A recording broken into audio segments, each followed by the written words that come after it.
നമ്മുടെ പുതിയ വീഡിയോയിലേക്ക് എല്ലാവർക്കും സ്വാഗതം. അപ്പോൾ ഇന്നത്തെ വീഡിയോ എന്ന് പറയുന്നത് എൻ്റെ ഹീലിംഗ് ജേർണിനെ കുറിച്ചുള്ള കാര്യങ്ങൾ നിങ്ങളായിട്ട് ഷെയർ ചെയ്യാമെന്ന് വിചാരിച്ചിട്ടാട്ടോ. അപ്പോൾ അതിനെക്കുറിച്ച് വലിയ കാര്യമായിട്ട് സംസാരിക്കാനൊന്നുമില്ല. കാരണം നിങ്ങൾക്കറിയാം, നേരത്തെ കൂട്ടി തീരുമാനിച്ചുറപ്പിച്ച ഒരു ഡിവോഴ്സ് ആയിരുന്നു, ഒരു മ്യൂച്വൽ ഡിവോഴ്സ് ആയിരുന്നു. അതിൽ നിന്ന് പുറത്തേക്ക് എടുക്കാന്ന് പറഞ്ഞാൽ എനിക്ക് വളരെ സിമ്പിൾ ആയിരുന്നു കേട്ടോ. എനിക്ക് അങ്ങനെ ചിന്തിച്ച് വിഷമിച്ചിരുന്ന് കരയാ എനിക്ക് ഇന്ന് വരെ അതിലൊരു കുറ്റബോധം തോന്നിയിട്ടില്ല. അല്ലെങ്കിൽ അതിനുള്ളൊരു ടൈമോ അതിനെക്കുറിച്ച് ചിന്തിക്കാനുള്ള ഒന്നും എനിക്ക് കിട്ടാത്തതുകൊണ്ട് തന്നെ എനിക്കത് അത്ര വലിയ സംഭവമായിട്ടൊന്നും എനിക്ക് തോന്നിയിട്ടില്ല കേട്ടോ. അപ്പോൾ ഇതിനെ നെഗറ്റീവ് പറയുന്ന ആൾക്കാരൊക്കെ ഉണ്ടാവും. എനിക്കതൊരു വിഷയമുള്ള കാര്യമല്ല. അപ്പോൾ എൻ്റെ ഒരു ഡിവോഴ്സ് ജേണി എന്ന് പറയുന്നത്, ഞങ്ങൾ ആദ്യം സെപ്പറേറ്റഡ് ആവായിരുന്നല്ലോ. എൻ്റെ മോൾക്ക് 9 മാസം ഉള്ളപ്പോഴാണ് ഞങ്ങൾ സെപ്പറേറ്റഡ് ആവുന്നത്.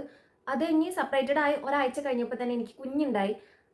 ആ ഒരു ടൈമിൽ ആ കുഞ്ഞ് ജനിച്ചത് എനിക്ക് വളരെ ഉപകാരമായിരുന്നു കേട്ടോ. കാരണം എനിക്ക് അതിനെക്കുറിച്ച് അല്ലെങ്കിൽ എൻ്റെ ജീവിതത്തെക്കുറിച്ച് ചിന്തിക്കാനോ എനിക്ക് മറ്റുള്ള ഒന്നിനെക്കുറിച്ച് ചിന്തിക്കാനുള്ള ഒരു ടൈം പോലും ഉണ്ടായിരുന്നില്ല. എപ്പോഴും അവളുടെ കൂടെയായിരുന്നു, അവളെ തന്നെ നോക്കിക്കൊണ്ടിരിക്കുകയായിരുന്നു. അങ്ങനെ ഒരു ടൈം, ഇപ്പോൾ എനിക്കൊരു ടൈം കിട്ടിയാൽ തന്നെ എൻ്റെ വീട്ടുകാരും എന്നെ ഒറ്റയ്ക്ക് ഇരുത്താൻ സമ്മതിക്കില്ലായിരുന്നു കേട്ടോ. അങ്ങനെയായിരുന്നു. അതുകൊണ്ട് തന്നെ എനിക്ക് ഒന്നിനെക്കുറിച്ച് ചിന്തിക്കാനോ അല്ലെങ്കിൽ അതിനൊന്നും ഒരു ടൈം ഉണ്ടായിരുന്നില്ല. പിന്നെ ചിന്തിച്ചാൽ തന്നെ എനിക്കതൊരു തെറ്റായിട്ട് തോന്നുന്ന അങ്ങനെയൊന്നും എനിക്ക് തോന്നിയിട്ടുമില്ല. അതാണ് ഒരു സത്യം എന്ന് പറയുന്നത്. പിന്നീട് ഒരു വർഷം കൂടി കഴിഞ്ഞിട്ടായിരുന്നു ഡിവോഴ്സ് നടന്നത്.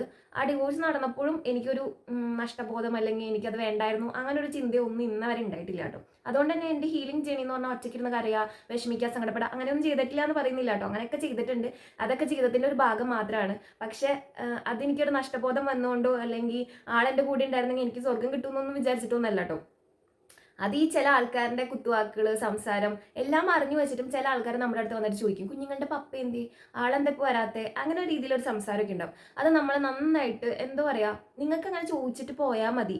പക്ഷെ അത് കേൾക്കുന്ന നമുക്ക് ഉണ്ടാവുന്ന വിഷമം, അത് കുഞ്ഞുങ്ങളുടെ മുമ്പിൽ വെച്ച് ചോദിക്കുമ്പോൾ നമ്മൾ ചില സാഹചര്യങ്ങൾ ഉത്തരം മുട്ടി നിൽക്കുന്ന ഒരു സാഹചര്യങ്ങളുണ്ടാവും. എനിക്ക് അത് ആദ്യം കേൾക്കുമ്പോൾ ഭയങ്കര വിഷമമായിരുന്നു കേട്ടോ. കാരണം മോച്ചുവിൻ്റെ മുമ്പിലൊക്കെ വെച്ച് ചോദിക്കുമ്പോൾ എനിക്ക് ആദ്യം നല്ല വിഷമം ഉണ്ടായിരുന്നു. പിന്നെ എനിക്ക് മനസ്സിലായി അവനതൊരു പ്രശ്നമുള്ള കാര്യമില്ല, ആര് വേണമെങ്കിലും ചോദിച്ചിട്ട് പോയിക്കോട്ടെ, ഞാൻ അതിന് കറക്റ്റായിട്ടുള്ള മറുപടിയും കൊടുത്തിട്ടാട്ടോ വിടാറുള്ളൂ. അപ്പോൾ അങ്ങനെ കുറച്ച് നാൾ എനിക്ക് കുറച്ച് മാനസിക വിഷമങ്ങളൊക്കെ ഉണ്ടാക്കിയിട്ടുണ്ട് ചില ആൾക്കാരുടെ കുത്തുവാക്കുകൾ, ചോദ്യങ്ങളൊക്കെ കേട്ടിട്ട്. ആ ടൈമിലൊക്കെ ഞാൻ കരഞ്ഞിട്ടുണ്ട്, വിഷമിച്ചിരുന്നിട്ടൊക്കെ ഉണ്ട് കേട്ടോ. പിന്നീട് എനിക്കതൊന്നും അത്ര വലിയ സംഭവമല്ല. ഞാൻ എന്തിനാണ് അത് കേട്ടിരിക്കുന്നത്, അവരുടെ ചെലവിനല്ല ഞാൻ ജീവിക്കുന്നത്, അവരെ ബോധിപ്പിക്കാൻ വേണ്ടിയല്ല ഞാൻ ജീവിക്കുന്നത് എന്നുള്ളൊരു തിരിച്ചറിവ് ഉണ്ടായി കഴിഞ്ഞപ്പോൾ ഞാൻ അങ്ങനെയുള്ള ആൾക്കാരെ നോക്കിയാണ് ജീവിച്ചിരുന്നെങ്കിൽ ഞാൻ ഡിവോഴ്സിനെ സമ്മതിക്കില്ലല്ലോ.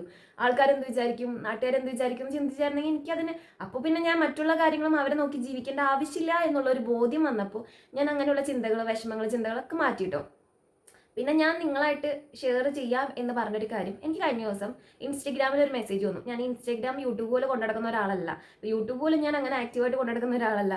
ഇൻസ്റ്റഗ്രാമിലാണെങ്കിൽ ഞാൻ അന്നമോൾ ജനിച്ച സമയത്ത് ഇട്ടേക്കുന്ന ഫോട്ടോസ് മാത്രമാണ്. ഞാൻ സ്റ്റോറീസ് എപ്പോഴും അപ്ലോഡ് ചെയ്യാറുണ്ട് കേട്ടോ. അപ്പോൾ എനിക്ക് യൂട്യൂബിൽ നിന്ന് കിട്ടിയിട്ടുള്ള കുറച്ച് സബ്സ്ക്രൈബേഴ്സ് എൻ്റെ ഇൻസ്റ്റഗ്രാം ഫോളോ ചെയ്യും, എൻ്റെ സ്റ്റോറീസും കാര്യങ്ങളൊക്കെ ഇടയ്ക്കിടയ്ക്ക് വാച്ച് ചെയ്യാറുന്ന ആൾക്കാരാണ്. അപ്പോൾ അതിൽ ഒരു മെസ്സേജ് റിക്വസ്റ്റ് വന്ന് കിടക്കുമല്ലോ. അപ്പോൾ ഞാനിങ്ങനെ നോക്കിക്കഴിഞ്ഞപ്പോൾ കുറച്ച് ഹായ് ഹായ് ഹലോ ഒക്കെ അയച്ചിട്ടുണ്ട് കേട്ടോ. അതൊന്നും ഞാൻ കണ്ടിട്ടുണ്ടായിരുന്നില്ല.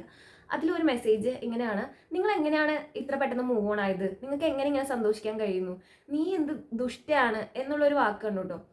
ഇതിലെന്താണ് ഇത്ര ദുഷ്ടത്തരം എന്ന് എനിക്ക് മനസ്സിലാവുന്നില്ല. ഞാൻ സന്തോഷിക്കുന്നതിന് ആൾക്കെന്താ ഇത്ര പ്രശ്നം എന്ന് എനിക്ക് മനസ്സിലാവുന്നില്ല. പിന്നെ ഞാൻ എങ്ങനെ മൂവ് ഓൺ ആയി, ഒരു സ്ത്രീ എപ്പോഴും ഒരേ കാര്യത്തിൽ തന്നെ കടിച്ചു തൂങ്ങി കിടക്കണം എന്നാണ് സമൂഹം ആഗ്രഹിക്കുന്നത് എന്ന് എനിക്ക് ആ ഒരു കാര്യത്തിൽ നിന്ന് മനസ്സിലായിട്ടോ. കുറച്ച് പേരെങ്കിലും അങ്ങനെ ആഗ്രഹിക്കുന്നവരുണ്ടെന്ന് എനിക്ക് ആ ഒരു മെസ്സേജിലൂടെ മനസ്സിലായി. അതായത് നമ്മുടെ ജീവിതത്തിൽ ഇപ്പം എന്ത് സന്ദർഭം ഉണ്ടെങ്കിലും അത് വിട്ട് നമ്മൾ പോകരുത്.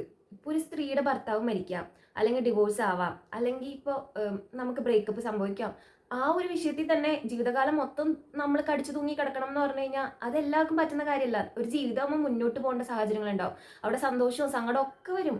അത് മറ്റുള്ളവരെ ബോധിപ്പിച്ച് ജീവിക്കേണ്ട കാര്യം ഒരാൾക്കില്ലല്ലോ. ആ ഒരു മെസ്സേജ് കണ്ടപ്പോൾ എന്നെ ഭയങ്കരമായിട്ട് ചിന്തിപ്പിച്ചു കേട്ടോ. ഇന്നത്തെ നമ്മുടെ സമൂഹം ഒരിക്കലും മാറിയിട്ടില്ല. നമ്മളെ മാറ്റങ്ങൾ വന്നു വന്നു എന്ന് പറയുന്നതല്ലാതെ കുറേ ആൾക്കാർ ഇപ്പോഴും ഈ ഒരു കാര്യത്തിലൊക്കെ ഒരു സ്ത്രീ എപ്പോഴും വിഷമിച്ചുകൊണ്ടിരിക്കണം. ഭർത്താവ് മരിച്ച സ്ത്രീയാണെങ്കിൽ അവർ നല്ല ഡ്രസ്സ് ഇടുമ്പോൾ കുറ്റം പറയുന്ന ആൾക്കാരെ ഞാൻ ഇഷ്ടം പോലെ കണ്ടിട്ടുണ്ട്. അപ്പോൾ ഇതിനൊന്നൊരു മാറ്റം വന്നിട്ടില്ല എന്ന് ഓർക്കുമ്പോഴാണ് എനിക്ക് സങ്കടം. ആ വ്യക്തിക്ക് ഞാൻ എങ്ങനെയാണ്, അതായത് ഞാൻ സ്റ്റോറീസ് ഒക്കെ ഇടുന്ന ആൾക്കാരാണ്, ഞാൻ പഠിക്കാൻ പോകുന്നുണ്ട്. അപ്പോൾ ഞാൻ അവിടെ നിന്ന് എൻ്റെ ഫ്രണ്ട്സ് ആയിട്ടിരിക്കുന്ന ഫോട്ടോസ് ഇടും, കാര്യങ്ങളിടും. നീ എങ്ങനെയാണ് ഇങ്ങനെ മൂവ് ഓൺ ആയത്, നീ എന്തിനാണ് ഇത്ര സന്തോഷിക്കുന്നതെന്ന് ചോദിക്കുന്ന തരം ആൾക്കാർ, അങ്ങനെ ചിന്തിക്കുന്ന ഒരു മെൻറ്റാലിറ്റിയിലേക്ക് നമ്മുടെ സമൂഹം പോയി നോക്കുമ്പോഴാണ് എനിക്ക് സങ്കടം. എൻ്റെ മൂവ് ഓൺ ജേണിയിൽ എന്നെ ഏറ്റവും സഹായിച്ചിട്ടുള്ളത് ഞാൻ ഇപ്പം പഠിക്കാൻ പോകുന്ന സ്ഥലവും അവിടുത്തെ ആൾക്കാരും കേട്ടോ. അതായത് എടപ്പള്ളിയിലേക്ക് എത്തിപ്പെടാൻ എന്നുള്ളത് എൻ്റെ ഒരു എന്താ പറയുക, എൻ്റെ ജീവിതത്തിൽ ദൈവം വിധിച്ചിട്ടുള്ള എഴുതിയിട്ടുള്ള ആ ഒരു അധ്യായത്തിലെ ഏറ്റവും നല്ല ചാപ്റ്റർ ആയിരിക്കും കേട്ടോ.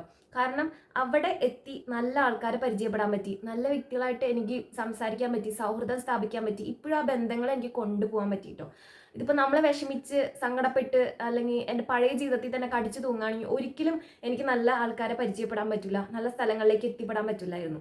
അതുകൊണ്ട് തന്നെ എനിക്കത് ഒരിക്കലും ഒരു വിഷമമുള്ള കാര്യം അല്ലെങ്കിൽ എന്താ പറയുക, എൻ്റെ ജീവിതത്തിലെ ഏറ്റവും നഷ്ടപ്പെട്ട ഒരു അധ്യായം എന്നൊന്നും എനിക്ക് എൻ്റെ കഴിഞ്ഞുപോയ ജീവിതത്തെ എഴുതി ചേർക്കാൻ പറ്റിയില്ല കേട്ടോ. കാരണം അതെനിക്ക് എൻ്റെ ജീവിതത്തിൽ എപ്പോഴും എന്താ പറയുക, നല്ല കാര്യങ്ങളെ കൊണ്ടുവന്നിട്ടുള്ളൂ. അതിനുശേഷമാണ് എനിക്ക് നല്ല ഫ്രണ്ട്സ് ഉണ്ടായത്, നല്ല ബന്ധങ്ങൾ ഉണ്ടായത്, നല്ല ആൾക്കാർ എൻ്റെ ജീവിതത്തിലേക്ക് കടന്നു വന്നതൊക്കെ അതിന് ശേഷം കേട്ടോ.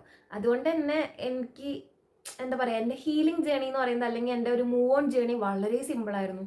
അവിടെ നമ്മൾ ഒരു മിനിറ്റ് പോലും വിഷമിച്ചിരിക്കാൻ, അല്ലെങ്കിൽ നിങ്ങളുടെ നെഗറ്റീവ് കമൻ്റ് ഒക്കെ കണ്ടിട്ട് ഞാൻ ആകെ തളർന്നിരിക്കുന്ന ടൈമിൽ എൻ്റെ ഫ്രണ്ട്സ് എന്നെ ഒരു ടൈമിൽ പോലും വിഷമിച്ചിരിക്കാൻ സമ്മതിക്കില്ല കേട്ടോ. ഇപ്പോൾ പോലും മെസ്സേജ് ഇങ്ങോട്ടേക്ക് അയച്ചിട്ട് നീ ഓക്കെ ആണോ എന്ന് ചോദിക്കുന്ന നല്ല സൗഹൃദങ്ങൾ എനിക്കുണ്ട്. അല്ലെങ്കിൽ എന്താ പറയുക, അത്രയ്ക്ക് നല്ല കാര്യങ്ങൾ എനിക്ക് ആ ഒരു സ്ഥലത്തുനിന്ന് കിട്ടി. ഇതെല്ലാം ഈ ഒരു മൂവ് ഓൺ ജേണിയുടെ ഭാഗം തന്നെയായിരുന്നു കേട്ടോ. അപ്പോൾ എനിക്ക് മറ്റുള്ളവർ, ഇത് കാണുന്ന മറ്റുള്ളവരോട് പറയാനുള്ളത്, നമ്മുടെ സന്തോഷത്തിൻ്റെ അല്ലെങ്കിൽ നമ്മുടെ ദുഃഖത്തിൻ്റെ എല്ലാത്തിൻ്റെയും കാരണം നമ്മുടെ ഉള്ളിൽ തന്നെയാണ് കിടക്കുന്നത്. നമ്മൾ സന്തോഷിക്കാൻ തീരുമാനിച്ചാൽ നമുക്ക് അവിടെ എല്ലാം സന്തോഷിക്കാൻ പറ്റും. ചെറിയ കാര്യങ്ങളിൽ പോലും നമുക്ക് ഹാപ്പി ആയിട്ടിരിക്കാൻ പറ്റും. എല്ലാം നമുക്ക് ജീവിതത്തിൽ പോസിറ്റീവായിട്ട് എടുക്കാൻ പറ്റും. അതല്ല എൻ്റെ ജീവിതം ഇങ്ങനെയൊക്കെ ആയി, എനിക്ക് ആരുമില്ല എന്ന ഒറ്റ തീരുമാനത്തിൽ മാത്രമാണ് നമ്മൾ ഇരിക്കുന്നതെങ്കിൽ നമുക്ക് എല്ലാം ദുഃഖം തന്നെയായിരിക്കും കേട്ടോ. പിന്നെ നമ്മളെ ഒരിക്കലും കൈ പിടിച്ച് ഉയർത്തിക്കൊണ്ടുവരാൻ ആരും ശ്രമിക്കുന്ന ഒരുപാട് പേരുണ്ട്. പക്ഷെ ഭൂരിഭാഗം ആൾക്കാരും നമ്മളെ തകർന്ന് കാണണം, അല്ലെങ്കിൽ നമ്മൾ എന്തിനാണ് ഇത്ര സന്തോഷിക്കുന്നത്, നീ സന്തോഷിക്കാനേ പാടില്ല എന്ന് ചിന്തിക്കുന്ന ആൾക്കാരുകളായിരിക്കും കേട്ടോ. അപ്പോൾ അവരുടെ വാക്കുകൾ കേട്ട് അല്ലെങ്കിൽ അവരെ നോക്കി നമ്മൾ ജീവിക്കാൻ നിന്ന് കഴിഞ്ഞാൽ എപ്പോഴും നമുക്ക് സങ്കടം മാത്രമായിരിക്കും. നമ്മളെല്ലാ കാര്യം പേടിച്ചായിരിക്കും ചെയ്യേണ്ടവരാ. എല്ലാത്തിനും നമ്മളൊരു ഇത് വെക്കും. നമ്മുടെ സന്തോഷങ്ങൾക്ക് പരിധി നമ്മളാണ് തീരുമാനിക്കുന്നത്. നമ്മുടെ സന്തോഷങ്ങൾക്കും ദുഃഖങ്ങൾക്കും ഒക്കെ നമ്മുടെ ദുഃഖങ്ങളെ മറ്റുള്ളവരെ കാണിക്കാതിരിക്കുക, നമ്മുടെ സന്തോഷങ്ങളെ മറ്റുള്ളവരെ കാണിക്കേണ്ടത് കാണിക്കണം. എന്നെല്ലാം തുറന്നു കാട്ടണം എന്ന് ഞാൻ പറയില്ല. കാരണം അത് കണ്ട് അസൂയ മുക്കുന്ന കുറേ ആൾക്കാരുണ്ടാവും. നമ്മളെല്ലാം എന്താ പറയുക, എല്ലാത്തിനും ഒരു ലിമിറ്റ് വെക്കുക.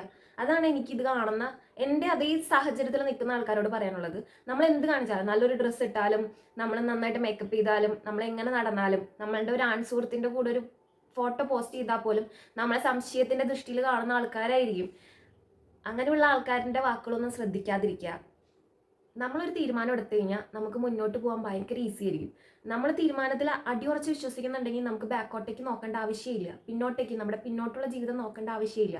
നമ്മളെ സഹായിച്ചവരെ ഓർത്ത് ജീവിക്കുക. അതായത് പിന്നോട്ടേക്ക് നോക്കുക എന്ന് പറയുമ്പോൾ നമ്മളെ സഹായിച്ച ഒരുപാട് വ്യക്തികളുണ്ടാവും നമ്മുടെ ജീവിതത്തിൽ. നമ്മളുടെ ഉയർച്ചയിലോ താഴ്ചയിലോ ആ വ്യക്തികളെ എപ്പോഴും മനസ്സിൽ ഓർത്തുകൊണ്ടിരിക്കുക. നമ്മളെ പരിഹസിച്ചവരെ അല്ലെങ്കിൽ നമ്മളൊന്നുമല്ല എന്ന് പറഞ്ഞ ആൾക്കാരെയും നമ്മൾ ഓർക്കണം. കാരണം അവരാണ് നമുക്കൊരു മോട്ടിവേഷൻ തന്നിട്ടുള്ളത് ജീവിക്കാൻ. അതുകൊണ്ട് അവരെയും നമ്മൾ ഓർക്കണം കേട്ടോ. എനിക്ക് ഇത്രയാണ് പറയാനുള്ളത്. ഇങ്ങനെയുള്ള ആൾക്കാരൊക്കെ അയക്കുന്ന മെസ്സേജുകൾ നിങ്ങൾ മറ്റുള്ളവരുടെ ജീവിതം കൂടി നോക്കിയിട്ട് അവർക്ക് അത് എത്രമാത്രം എഫക്റ്റ് ചെയ്യുന്നുണ്ടെന്ന് നോക്കിയിട്ട് അയക്കുക. ഇപ്പോൾ ഓരോ കമൻറ്റുകൾ ഇടുന്നതായാലും ഞാൻ കുറേ വീഡിയോസിലൊക്കെ കണ്ടിട്ടുണ്ട്.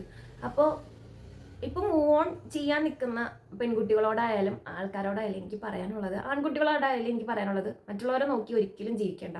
അവരങ്ങനെ പലതും പറയും. അവരെല്ലാം നമ്മളുടെ ജീവിതത്തിൻ്റെ എന്താ പറയുക, നമ്മുടെ ജീവിതത്തിൻ്റെതായ സ്ക്രിപ്റ്റ് ചെയ്തേക്കുന്ന ആൾക്കാരല്ല. നമുക്ക് മുകളിലെല്ലാം കാണുന്ന ഒരു ഈശ്വരനുണ്ട്. നമുക്ക് എപ്പോഴും ദുഃഖം മാത്രമായിരിക്കില്ല, സന്തോഷം തരും. നമ്മൾ അവരെ നോക്കിയിരുന്നു കഴിഞ്ഞാൽ നമുക്ക് കിട്ടുന്ന നല്ല കാര്യങ്ങളും കൂടി നമ്മൾ മറ്റുള്ളവരെ നോക്കിയിട്ട് വേണ്ടാന്ന് വെക്കും. അതുകൊണ്ട് നഷ്ടപ്പെട്ടതിനേക്കാളും മികച്ചതായിട്ട് നമുക്ക് വരാൻ കിടക്കുന്നുള്ളൂ. നല്ല നല്ല കാര്യങ്ങൾ നമ്മുടെ ജീവിതത്തിൽ വരാനിരിക്കുന്നുള്ളൂ. അത് മാത്രം ഫോക്കസ് ചെയ്ത് അതിൽ മാത്രം ചിന്തിച്ച് ജീവിക്കുക. അപ്പോൾ എൻ്റെ മൂവ് ഓൺ ജേണി എന്ന് പറയുന്നത് വളരെ സിമ്പിളായിരുന്നു. നേരത്തെ കൂട്ടി തീരുമാനങ്ങൾ എടുത്തുകൊണ്ടും ഞാനെടുത്ത തീരുമാനത്തിൽ അടിയുറച്ച് വിശ്വസിച്ചുകൊണ്ടും എനിക്ക് അത് അത്ര വലിയ പ്രയാസമുള്ള ജേണി ആയിരുന്നില്ല. കുറേ കരഞ്ഞിട്ടുണ്ട്, വിഷമിച്ചിട്ടുണ്ട്, ഒറ്റയ്ക്ക് ഇരുന്നിട്ടുണ്ട്. നിന്റെ ജീവിതം ഇവിടെ കൊണ്ട് തീർന്നില്ലേ, നിനക്ക് ഇനി ഒരാളെ കിട്ടുമോ, ആണിന് ഒരു പുതിയ ജീവിതം കിട്ടാൻ വളരെ സിമ്പിളാണ്, പെണ്ണിന് ഇനി ഒരു ജീവിതം കിട്ടാൻ വളരെ പാടാണെന്ന് പറഞ്ഞ് ഞാനും അതിനെക്കുറിച്ചൊക്കെ ആലോചിച്ച് കരഞ്ഞിട്ടൊക്കെ ഉണ്ട്. ഇല്ലെന്നൊന്നും പറയുന്നില്ല. പക്ഷെ അതൊക്കെ വെറുതെയാണ് കേട്ടോ. നമ്മളെ സ്നേഹിക്കാൻ, നമ്മളെ മാത്രമായിട്ട് ഇഷ്ടപ്പെടാൻ ജീവിതത്തിൽ അങ്ങനെയും കുറേ ആൾക്കാരൊക്കെ വരുന്നേ. കാരണം ദുഷ്ടന്മാരുടെ മാത്രം ലോകമല്ല, നന്മ ചെയ്യുന്ന നല്ല മനസ്സുള്ള ഒരുപാട് ആൾക്കാരുടെയും കൂടി ലോകമാണ്. അതുകൊണ്ട് ഈ ആൾക്കാർ പറയുന്നതൊന്നും നമ്മൾ മുഖവിലേക്ക് എടുക്കണ്ട. നന്നായിട്ട് ഹാപ്പി ആയിട്ട് ജീവിക്കുക. നമ്മുടെ ഇഷ്ടത്തിന് വസ്ത്രം ധരിക്കുക, നമ്മുടെ ഇഷ്ടത്തിന് നടക്കുക. നമ്മൾ അധ്വാനിച്ചുണ്ടാക്കുന്ന പൈസ നമ്മുടേതായ ഇഷ്ടങ്ങൾക്ക് കൂടി ജീവിക്കാനുള്ളതാണ്. അപ്പോൾ എല്ലാവർക്കും വേറെ വീഡിയോ ആയിട്ട് അടുത്ത ദിവസം കാണാം.